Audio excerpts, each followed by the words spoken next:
5장 마태복음 우리가 5장, 6장, 7장을 산상수훈이라고 얘기를 합니다. 1절에 보면 예수께서 무리를 보시고 산에 올라가 앉으시니 제자들이 나왔다. 이 제자들은 위에서 부르신 12명의 제자를 포함한 예수님을 따르는 자들을 얘기를 합니다. 그러니까 그 당시 예수님을 따르는 모든 사람들, 예수님의 12제자를 포함해서 그 당시 예수님을 따라왔던 그 무리들에게 가르친, 그래서 5장, 6장, 7장을 산상수훈이다. 산에서 가르치셨다. 거기 보면 1절에 무리를 보시고 산에 올라가 앉으셨다. 그 말은요, 이게 그냥 단순히 앉는 게 아니고 유대교인들은 그 회당에서 랍비가 가르치거든요. 그 랍비가 가르칠 때는 위험 있게 앉아요. 그냥 바위에 걸터 앉는 것을 연상하면 안 됩니다. 여기서 앉으셨다. 그 말은 유대인들이 랍비로부터 가르침을 받을 때, 또 랍비가 사람들을 가르칠 때, 회중들을 가르칠 때 앉는 그 위험 있는 앉음을 의미한다. 7장, 8장까지 계속해서 산상수훈, 산에서 가르치신 설교라고 얘기를 하고요. 또 어떤 분들은 이거를 황금률이라고도 합니다. 골든 룰, 그럽니다. 골든 룰, 황금률이다. 그만큼 5장, 6장, 7장이 제자의 삶에 대해서 가르친 제자도이기도 하고요. 이것은 천국 백성의 성품입니다. 우리가 복, 그러니까 우리가 흔히 생각하는 동양의 복, 그런 의미가 아니에요. 복이 있다, 그러니까 우리가 동양에서 우리가 말하는 그런 복, 그걸 의미하는 게 아니고, 이것은 천국 시민의 성품, 거듭난 성도의 삶, 또 예수를 따라가는 제자도, 예수를 따르는 예수 그리스도의 제자의 도를 말하는 거죠. 그러니까 이것을 어떻게 말하면 거룩한 삶 전체를 의미하는 거예요. 그래서 뒤에 부분도 중요하지만 앞에 부분을 보셔야 됩니다. 8가지인데 간략간략하게 말씀을 드리면 의미가 무언가를 우리가 알아야 돼요. 8가지 복은 우리가 어렸을 때부터 많이 들었기 때문에 너무 잘 아는데 너무 잘 모르고 있다 하는 생각이 들어요. 외형적으로는 너무 잘 알고 있는데 실질적으로 의미는 잘 모르고 있다, 그런 생각을 합니다. 그러니까 쉬운 게 어려운 거고요, 어려운 게 쉬운 거예요. 거기 보면 입을 열어 가르쳐 가라사대 심령이 가난한 자는 복이 있나니 천국이 저희 것이다. 이 심령이 가난하다, 그 말은요, 이게 우리의 마음이 가난한 걸 의미하는데 하나님을 향한 마음이에요. 그러니까 이 8복, 8가지 복을 관계성으로 볼 때 인간과의 관계로 보면 윤리가 되고요, 하나님과의 관계로 보면 신앙이 됩니다. 그래서 써놓으세요. 8복, 8가지 복은 인간과의 관계로 보면 윤리, 천국 백성의 윤리가 되고, 하나님과의 관계에서 보면 천국 백성의 신앙을 의미한다. 그래서 8가지 복은 하나님과의 관계를 더 말씀하는 것이다. 어디에 더 무게중심을 두고 있는가? 사람과의 관계도 물론 해당이 되지만 하나님과의 관계를 의미합니다. 그래서 첫째, 둘째를 보면요, 마음의 상태를 얘기하는 거예요. 심령이 가난하다, 4절 애통하다, 이게 비슷한 겁니다. 그러니까 하나님을 향해서 가난한 마음을 가진 자, 하나님을 향해서 늘 애통하는 자, 이 사람이 복이 있다는 거예요. 인간적으로 보면 마음이 가난하다, 그 말은 순수하다, 뭐 그런 뜻도 되죠. 정직하다. 애통하다, 그 말은 자기의 잘못을 인정하고 낮은 자의 자세를 갖는 거, 이게 애통하는 거예요. 그러니까 첫 번째 복, 두 번째 복, 심령이 가난하고 애통한다, 그 말은 하나님과의 관계입니다. 그러니까 늘 내 자신이 부족하다는 것을 느끼는 그 사람이 복이 있다는 거예요. 네. 내 자신이 부족합니다. 그냥 말로만 아예 부족합니다. 그게 아니라 진실로 하나님 앞에서 자신의 부족함과 자신의 연약함과 자신의 죄인됨을 인정하는 이런 사람이 복이 있다는 겁니다. 그건 오늘도 마찬가지죠. 오늘날도 하나님 앞에서 자신의 연약함, 인정함, 그리고 부족함을 인정하고 이런 사람들이 이런 사람들이 은혜를 받습니다. 그러니까 언제나 보면 거기 3절에 심령이 가난한 자는 복이 있나니 천국이 저희 것이다. 애통하는 자는 복이 있나니 저희가 위로를 받을 것이다. 그런데 이게 다 같은 말씀이에요. 그러니까 오늘날도 늘 이렇게 사모하는 사람이 은혜를 받더라고요. 사모한다는 말은 내 마음이 가난하다는 얘기. 하나님 앞에서 늘 은혜를 사모하는. 그러니까 요즘 사람들이 왜 은혜를 못 받나? 홍수 가운데 생수가 별로 없어요. 마실 물이 별로 없어요. 사람들이 듣는 게 많아서 아는 게 많아요. 그러니까 본인이 풍성하다고 생각하는 거예요. 늘 나는 뭐 이 정도면 됐어. 그러니까 은혜를 못 받아요. 은혜 받는 사람은 누구냐? 항상 나는 부족합니다. 나는 아직도 주의 은혜가 필요합니다. 나는 항상 주의 은혜가 필요합니다. 그래서 하나님 앞에서 자기의 연약함을 드러내놓고 인정하는 사람은 지금도 은혜를 받아요. 그러니까 우리가 지금이야 뭐 기도원들 많이 안 가는데 옛날에 우리 기도원 많이 갔잖아요. 그리고 저도 한때 이게 아주 굉장히 갈급했던 적이 있었어요. 목회를 10년 이상 했는데 굉장히 갈급하더라고요. 예. 그래서 그때 제가 기도원에 가면서 모든 걸 다 내려놨어요. 목사라는 목사의 직분 스스로 내려놓은 거죠. 하나님, 저는 지금 하나님 앞에 기도하러 가는데 저는 목사가 아닌 평신도로 갑니다. 학교 선생이 아닌 평신도로 갑니다. 그래서 평신도의 자세로 가서 하나님의 은혜를 구하니까 옛날에 경험했던 그런 은혜가 다시 회복되더라고요. 그러니까 사실 우리를 얽어매고 있는 거추장스러운 것들이 많아요. 네, 교회의 어떤 직분, 목사요, 장로요, 권사요 이런 것 때문에 우리가 거추장스러운 것들 때문에 사실은 은혜 보좌 앞에 가까이 못 나가더라고. 나는 40년 예수 믿었어. 그게 중요한 게 아니에요. 우리를 얽어매고 있는, 우리를 두르고 있는 거추장스러운 것들을 다 내려놓고 하나님 앞에 우리의 자신을 아주 연약한 존재로, 하나님의 도움이 없으면 안 되는 그런 연약한 존재로 내려놓고 나갈 때 바로 그 마음에 천국이 임하는 겁니다. 아멘. 그 다음에 세 번째, 온유한 자. 이게 예수님의 마음이죠. 마음이 온유하다. 그 말은 사람을 향해서 온유한 것도 포함이 되지만 하나님과의 관계에서 마음이 온유하다. 그 말은요, 하나님 앞에서 겸손함을 의미하는 거죠.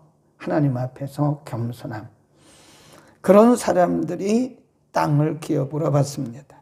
의에 줄이고 목마르다. 그 말은요, 사모하는 마음을 의미합니다. 사모하는.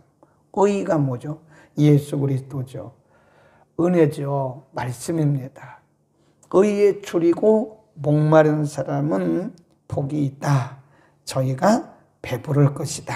그러니까 우리의 영성이 살아있느냐 살아있지 않느냐는 우리 속에 사모하는 마음이 있느냐 없느냐입니다. 그래서 코로나 이전에 800만이라 그랬어요. 근데 지금 생각해 보니까 정직하게 이교회적에 등록된 거 다 빼고 허수 뺀다면 한국 기독교인들이 몇 명이나 될까? 그런 생각을 어제 잠깐 해봤습니다.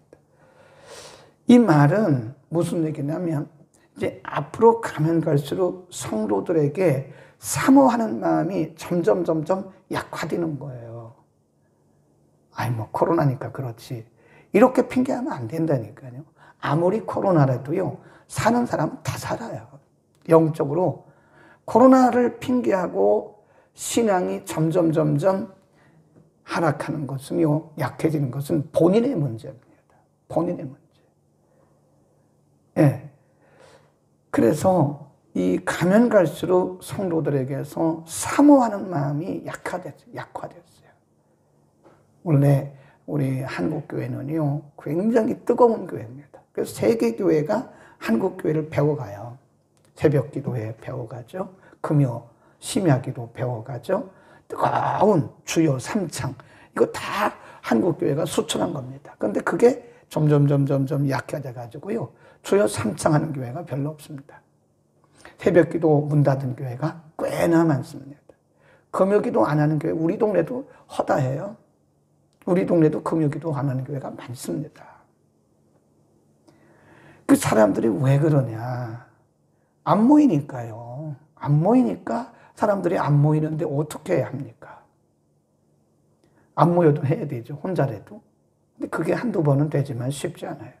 그만큼 현대인들 마음속에, 심령 속에 이 사모한 마음이 약화된 거. 의에 줄인 마음. 의에 줄이고 목마른 자는 그 심령이 복이 있다. 배부르게 하실 것이다.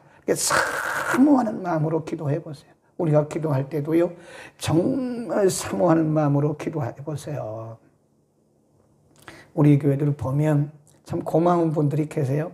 새벽 예배를 잘 지켜주시는 분들, 그리고 기도를 열정적으로 하는 분들이 가끔 계세요.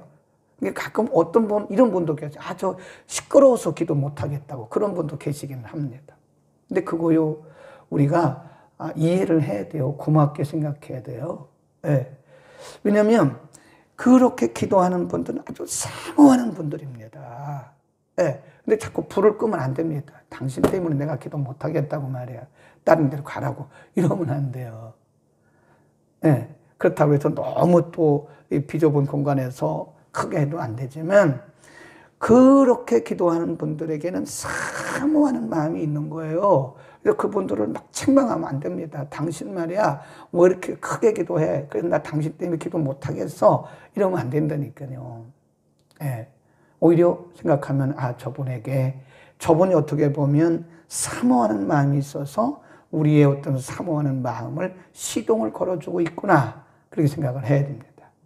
그 다음에 쭉 내려가면, 긍휼히 여긴다. 그 말은 예수 그리스도의 마음 의미합니다. 예수 그리스도의 성품입니다. 긍휼히 여기는 자는 복이 있나니 저희가 긍휼히 여김을 받을 것이다. 사랑과의 관계에서도 긍휼히 여김을 의미하고, 이것은 근본적으로 하나님과의 관계예요. 하나님과의 관계.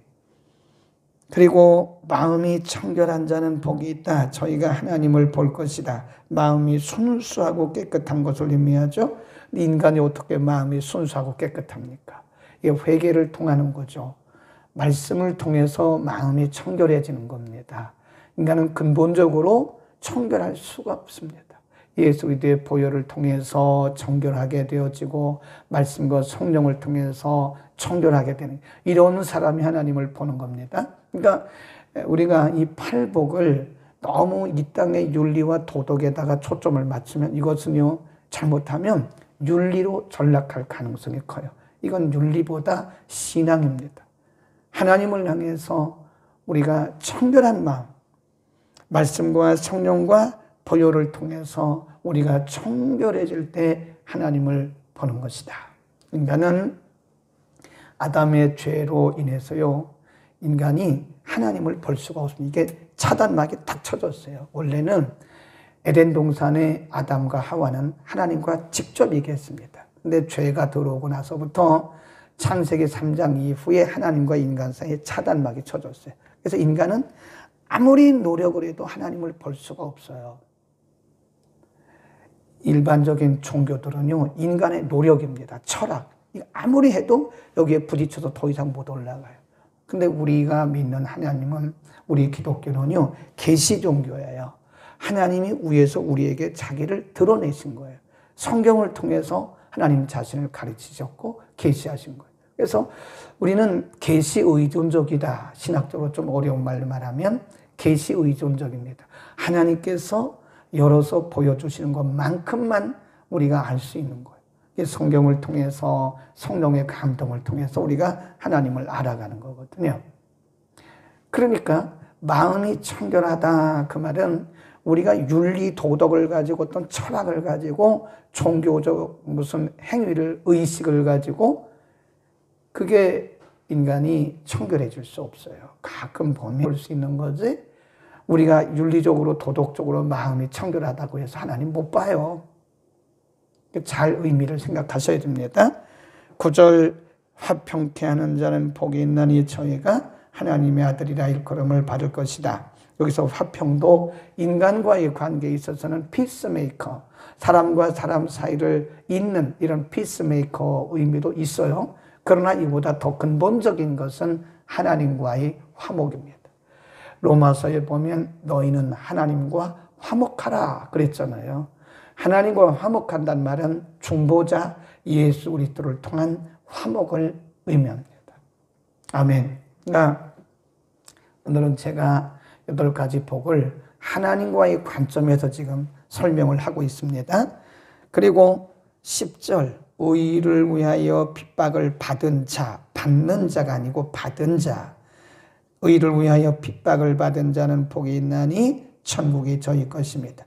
나를 인하여 너희를 욕하고 핍박하고 거짓으로 너희를 거스려 모든 악한 말을 할 때에는 너희에게 복이 있나고 너희가 기뻐하고 즐거워하라.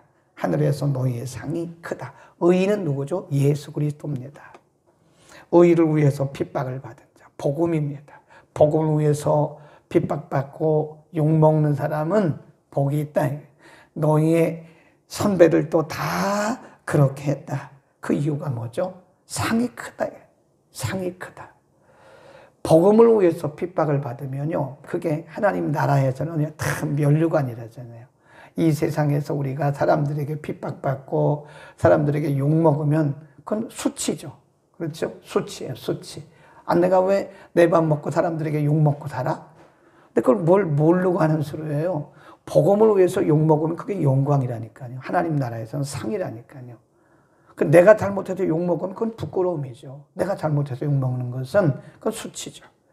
그러나 복음을 위해서 핍박을 받고 예수 그리스도의 이름을 위해서 우리가 욕을 받고 능욕을 받는 것은 이 땅에서는 사람들에게 부끄러운 것처럼 보이지만 하나님 나라에서는 그게 상급이고 면류관이다. 아멘. 여러분, 우리는 오늘 우리가 복음을 위해서 예수 그리스도를 위해서 핍박받는 것은 특권이에요. 특권. 아멘. 부끄러워하지 말라 그러잖아요. 우리 조상들이 다 그랬대잖아요. 전도하다가 누가 뭐 한마디 하니까 나 전도 안 해. 교회 열심히 봉사하다가 누가 뭐 한마디 하니까 나는 안 해. 이건 다 상급을 포기하는 거예요, 지금. 영광의 상급을 다 포기하는 겁니다. 누구한테 욕먹을까 봐 뭐 안 하는 것은요, 정말 큰 상급을 포기하는 거예요. 기도하겠습니다. 은혜를 베푸시는 우리 아버지, 오늘 8가지 복에 대해서 우리가 잠시 간략하게 상고를 했습니다. 8가지 복은 천국 시민의 성품이요, 거룩함을 입어가는 과정이요, 제자 도요, 하나님과의 신앙적 관계인 것을 오늘 상고했습니다. 걸어가신 아버지, 이 땅에 있는 동안 우리가 복 있는 삶을 살게 하옵소서.